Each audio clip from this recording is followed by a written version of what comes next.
Welcome to Popternative, where we dive into topical discussions from the worlds of pop culture, social media, and sports. Here is your host, Peter Remoliotis, aka PD Beats. PD Beats here from Popternative, speaking to Alexa Swinton about And Just Like That, which is on HBO Max. Welcome to the show. Thank you so much for being here. Thank you so much for having me. You know, you're acting, directing, producing, writing. It's all storytelling. When did you decide that you want to be a storyteller, Alexa?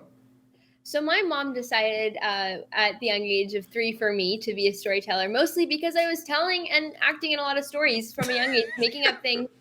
I actually think I remember on an old YouTube channel we had, she uploaded a video of me dancing on the Met that my sister found. Just literally singing and dancing on the roof of the Met, which was really embarrassing to watch, but funny to relook at. And I think she just noticed that from a young age that I had acting spark, I guess, that she could recognize because she was an actor and she is an actor. Yeah. And so she said, you know what, you can be a storyteller. And I just loved it and have continued since then. That's so great. I have an entire family of entertainers, so it kind of just worked out. Yeah, it kind of just happens. Absolutely. The different routes interest me too, because some people have different routes. Some people don't know that they're getting into it, and it just kind of happens too, which I find really interesting. So, we're talking about And Just Like That. I mean, Sex and the City, one of the most popular shows of all time. What's your mindset when you sign on to a project like this, knowing how popular the previous series and the movies were? So I was kind of freaked out when I first got the call from our manager, because I was like, shoot, that's Sex in the City. That's like a huge thing. Not that I fully understood until I got onto set and I kind of met all the people, because I feel like I haven't watched the show. I am only 12 and don't know if it's exactly appropriate for me yet, though I think my parents definitely know it's not. And so I knew a lot of the show from memes on Reddit, because there's a lot of things like Carrie losing her shoes, a lot of Manolo Blahnik things that I'm definitely aware of, and a lot about their costumes, and a lot about, again, Carrie's drama with her shoes. Yeah. So I kind of knew that I was walking into a show that was filled with fashion. And that was one of the things that I really enjoyed about it when I first walked into it, because I love fashion.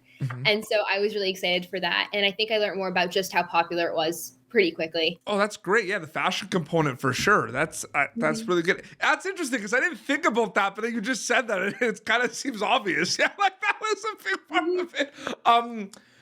So in terms of kind of the audition process and preparing for this role, what did you know about it specifically? Did you get all the details in terms of what you were kind of signing up for? What did you know when you got the role? It was kind of like a Marvel edition where you get the scenes, but you do not get the names. Yeah. So I was a scene with two, we had 3 scenes attached, 2 of which actually made it to the show. And then I just knew that it was between a child and her mom. And I have a mom. And so it was kind of easy to do the auditions because it was very relatable. Yep. And something that I've done for a while now. And so the audition process, I had no clue who the characters were. All I knew is it was for And Just Like That, which I hadn't processed was actually Sex in the City, but they had released the name, just not about the characters. And obviously it was very secretive, and you couldn't say anything about it. But it was really, really fun, because we had the rap scene that was in episode 6, I think, where Rock was like, "My name is Rock," that one. And different name. Yeah. It was a different name, but Yeah. I think it was like Matt in the audition, but we had to do the rap, and so I had to actually do that on camera, which was pretty embarrassing. For me, I wasn't so comfortable with doing that, but I did have this little gesture I'd been doing for a while, which was like that. It's like a beard movement, I guess, which I did, and I think actually got me that part, because I was doing that on camera, and I was like, "Yo, my name is Matt," and I think I really sold the fact that I was doing a TikTok, and I think that was one of the things that helped me get the part, along with the fact that they asked me if I could skateboard about 2 weeks later, and I said yes, obviously. I would have said yes even if I didn't know how to skateboard, but I did, so that was a plus. And to add to that a little bit too, which I find very interesting, is you're showing up on I'm just like, that is a new show. Although, you know, we see characters from Sex and the City. You're a new character. Like, we know that your character is like a baby in the first Sex and the City movie, but we don't know much about your character. Is that an interesting, exciting kind of feeling for you, knowing that you're showing up with characters that are already established, but you have an opportunity to kind of introduce, you know, viewers to a new character as well? That must be fun and exciting to think about.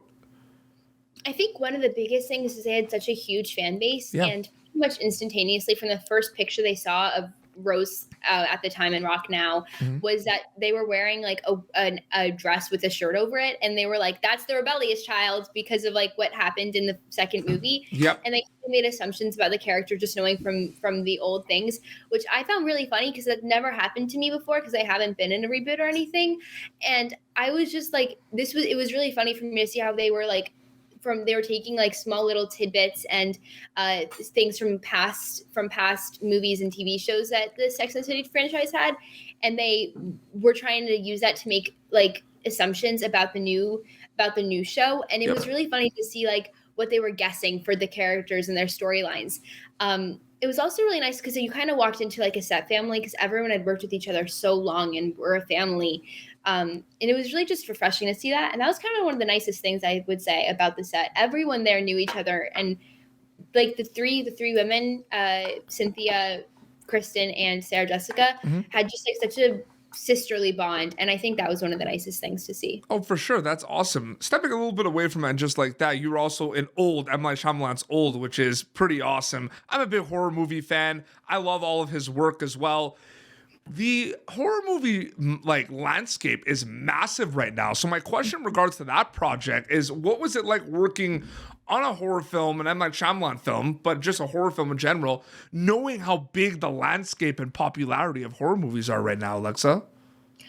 What was funny is I was a little bit scared to see the final product, especially like when I read the script. I was a little bit afraid because it was very suspenseful. I think it was definitely like a suspenseful movie, and that was kind of the big thing about it. But it was also the fact that it was M. Night Shyamalan. Yeah. That was pretty darn cool.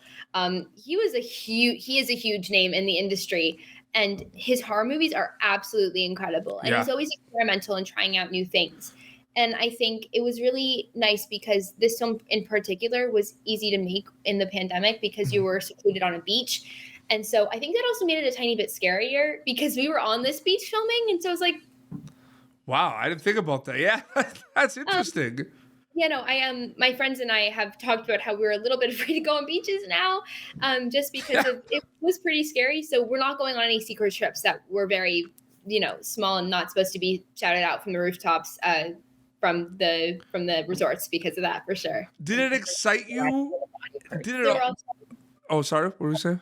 One other thing is when you were in the makeup trailer, they were like making body parts and stuff for the characters. We even had in the movie, there was like the baby, right? We had like the melted kind, I want to say, like the rotting baby, which it would just like be sitting there when you were in the makeup trailer. And I only got sunscreen put on really, but it was still there for a hot like minute. And that was pretty frightening. I would say like the grotesque parts of the film, just sitting in the makeup trailer that was probably one of the scariest things because it'd be like 7 a.m. in the morning and I'd wake up kind of to that.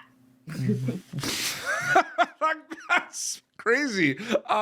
No, it's interesting too. Did working on that movie and like what I said about the landscape, is it something that you hope to do again? Like, do you want to work on another horror movie? Like, what's the mindset after working on that movie? I think I would. Horror movies are not my cup of tea mostly because I get really scared easily. Yeah, no, for sure. But I would love to be in another one. It would be hard for me to watch it, but I would. It's really cool to film them, especially because I feel like you get really attached to the characters, and then something bad happens to them, and you're like, shoot. Oh, I did an interview a while ago for a horror movie, and like a really scary horror movie, and I was interviewing some of the cast. And one of the leads, she told me she couldn't watch it. She was too scared. Like she's like she couldn't watch it.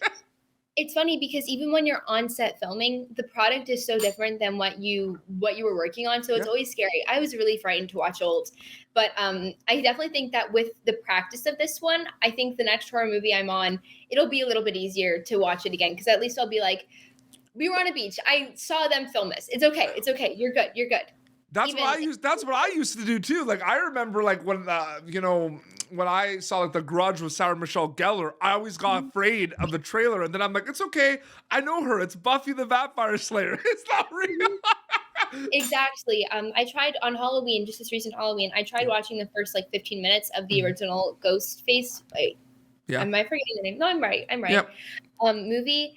And my sister was there, and I was like, "No, it's fine. They were filming this. It was totally fine. Like we have like, I know this actor. Like it's fine. I know this is a set." And then I saw it, and I was like, "No, I can't watch this. I'm leaving. Bye. I'm done." I know. But one thing that is nice is whenever you're working with someone on a horror movie, is they have like, the directors are still really cool people. Obviously, M. Night Shyamalan specifically is one, and he works with his family really closely. Yep. His daughters, both of his older daughters, were working on the film. His daughter Salika wrote a song for it, Remain, which actually just recently reached 1 million streams on YouTube, and I Amazing. sung it I sang it in the movie, in the first seconds actually, which was really fun. And then his other daughter, Ashana, co-directed. She worked on some other scenes for directing, which was really fun because I also got to work with her. And it was incredible to see someone so big working with his entire family, because I work with my entire family. Yeah. And I love working with them. My brother's another actor. He just finished filming a movie in Virginia with Ewan McGregor and Ethan Hawke. And my mom's a writer, and she's writing a lot of stuff. And my sister, and stand-up comedian, which is really fun because we always get to go see her at like 12 a.m. in the morning. Have you had a chance to work with each other or overlap at all? Has it happened yet? For sure. My mom, we did a few things for my mom. My mom wrote a short film called Cookie Spook, which is about her immigrating to America when she was younger. Yep. And I worked with my brother on that. And there was also an off-Broadway play of that. Mm-hmm. And my brother and I were both in that. And I actually worked with my entire family on that one. Awesome. Literally, because my entire family was working on that. And so for sure. I also got to work with my brother on stuff that we do ourselves, which is our Swinton Show YouTube channel, which you all should check out. Yeah, for sure. Plug away. And we do comedy skits on there, and I do that with my brother and my mom. So that's also a thing we do. That's so awesome. Alyssa, I wanted to thank you so much for coming on Popternative and chatting about it just like that and about old as well. I really enjoyed our conversation. Thank you. I did as well. Thank you very much. So like I said, Just Like That is on HBO Max. They could check that out. Is there an Instagram account or anywhere people could follow, keep up to date with everything? So check me out on Instagram at Alexis Swinton. It's the same thing. My TikToks, it's Alexis Swinton, ITS Alexis Swinton. My iTunes is Alexis Swinton. I have a few singles that are coming and singles I've already released. So definitely check me out on there. And like I said, Swinton Show on YouTube. Absolutely. Well, this has been Popternative, youtube.com/Popternative for previous episodes. Until next time, this is Alexis Swinton and PD Beats signing off. Thank you for tuning in to Popternative. Make sure to check out our past episodes of Popternative on YouTube.